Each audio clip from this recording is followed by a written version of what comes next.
My name is Megan Kelly. Casey Lucas. Kat Keenan. Amy McCormick. Hazel Birnbaum.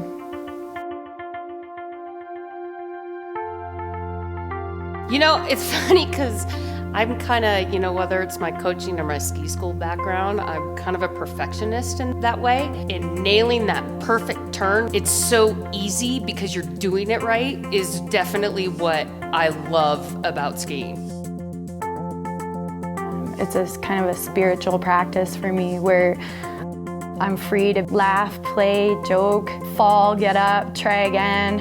I love the high fives. I love just not making any sound on the way down. You don't even have to talk. It's like you know that everyone's feeling the same way, pretty much having the best time of your life. The nervous energy you get when it's a big snow day and you realize that you're gonna have to do something that scares you. I don't know, I just feel that I'm more myself when I'm outside. It's just a place I can just be me, and it's a freeing feeling. It resembles life a lot. You can have really great days where just everything's lining up and you're just crushing it, and then you can have days where you're just not skiing that well, but the best thing is that you're always out in a beautiful place. It encompasses those core values of being outside and being active and appreciating where you're from. I was very fortunate to have parents that believed that being in the outdoors was more of a lifestyle versus just an activity. I grew up in Moose Pass, Alaska. The 411 on Moose Pass it's pretty small, like 5 square miles, and there's a couple hundred people. It's in the Chugach Mountains. I'm from Camino, California. When I was little, I definitely loved to be outside. It was kind of the thing to do. Go get muddy, go get poison oak all over your face. I didn't care. I'm from a town outside of Boston called Melrose. My mom, she bought a Winnebago when my brothers and I were children, and when school ended, she put us in the back of the Winnebago with our cat and my grandma, and I was fortunate enough to see a lot of states out west and national parks that a lot of people my age hadn't seen. I'm from Northville, Michigan. It's a suburb of Detroit. Yeah, we have this amazing hill called Mount Brighton. It's about 200 vertical, last I remembered. My mom was kind of worried about me. I was really, really hyper, and so the doctors said get her into sports. So I started gymnastics at 3 years old, started skiing at 3 years old. So I got to grow up fishing and hiking and skiing, and just being outside was my everyday. I suffer from FOMO worse than most people you've ever met. And as much as I enjoy other ski resorts, Kirkwood is my home, and it is where my family is. I've been a Kirkwood pass holder for over 20 years. Just this amazing mix of great terrain, more snow, and it's less crowded.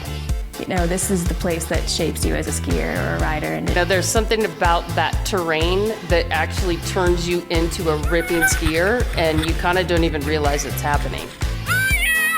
When I see ripping women skiing at Kirkwood, I want to know who they are. And I've seen Kat out there, and it's like, wow, who is that girl? She's got a real delicate touch to her turns that make them look smooth and easy. I think a lot of why I chose to live out west as an adult is because of all the traveling I did as a kid. I think seeing those mountains as a child, they were huge, they were massive, and I just wanted to explore them more as an adult. When I came here 10 years ago, I drove out here in the summertime to see if I could stay for a winter, and I knew that I could ski Kirkwood for years. I love riding with Megan Kelly. She's got so much spunk. She charges. She's nonstop. She doesn't ever stop. I am a civil engineer. Specifically, I work on environmental issues in Lake Tahoe. I end up working kind of a crazy schedule. Like, if I have to go to a morning meeting, I'll get up at 5 a.m. and hike up to Lac and try to ski something really cool. She's out there skiing every day as much as she can. So I don't feel that fear of missing out, that FOMO while I'm sitting at my desk. It's an exhausting schedule, but it works for me. It's definitely worth it. And she's not afraid. She's not afraid to go throw a big old backflip and land on her face and get up and do it again. And I always have this mantra, if you're not following, you're not trying, right? So just send it, and next time hopefully you'll get it better. And that oftentimes results in catastrophic but hilarious crashes. She's so fired up all the time to try new things and push herself. At the end of the day, she's always smiling. There's some girls out here that I've been watching for years that kill it, send it, and have inspired me to be where I'm at today. Casey's a very calculated rider, you know, and she's very strong, and she gets low, and it's fun to watch.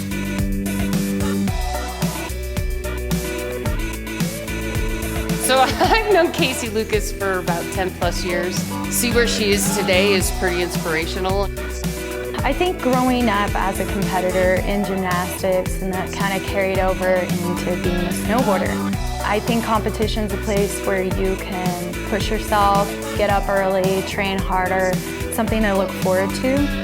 So of course, if you compete, you want to win, but I'm getting to the stage in my life where I don't need to win to feel self-fulfilled, so that alone I feel like is a huge triumph.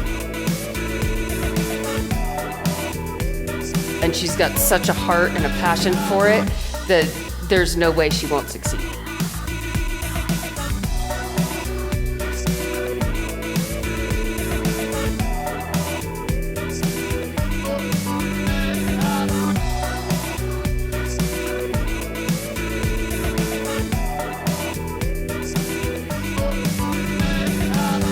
I patrolled at Kirkwood for 8 seasons. Training at a Class 5 avalanche resort, you know, it's going to test you. Just having access 12 hours a day to such amazing terrain really helped influence my skiing. It was really cool for her to start in that aspect of the business and then take it to the point where she can actually turn herself into a professional athlete. Last year, my goal was to qualify for the Freeride World Tour. Hazel likes to go fast, straight, no hesitation.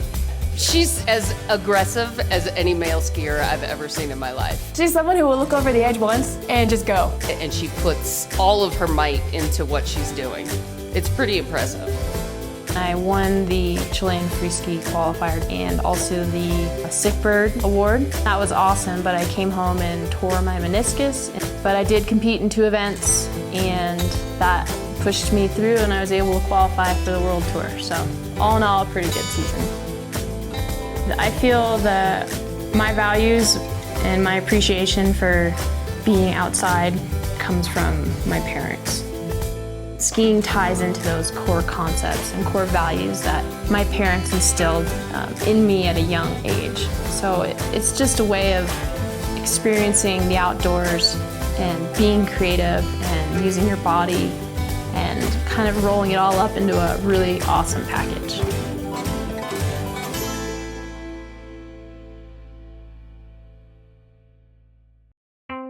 I remember jumping off a cliff, like a 15-foot cliff off chair 6, and feeling like really proud of myself, and looking back up and thinking like, yeah, I just stomped that. And then I saw Rose Diet come down and do a 360 off the same cliff, and I was like, oh, all right, well, next time I'll do that. She's like the veteran of Kirkwood.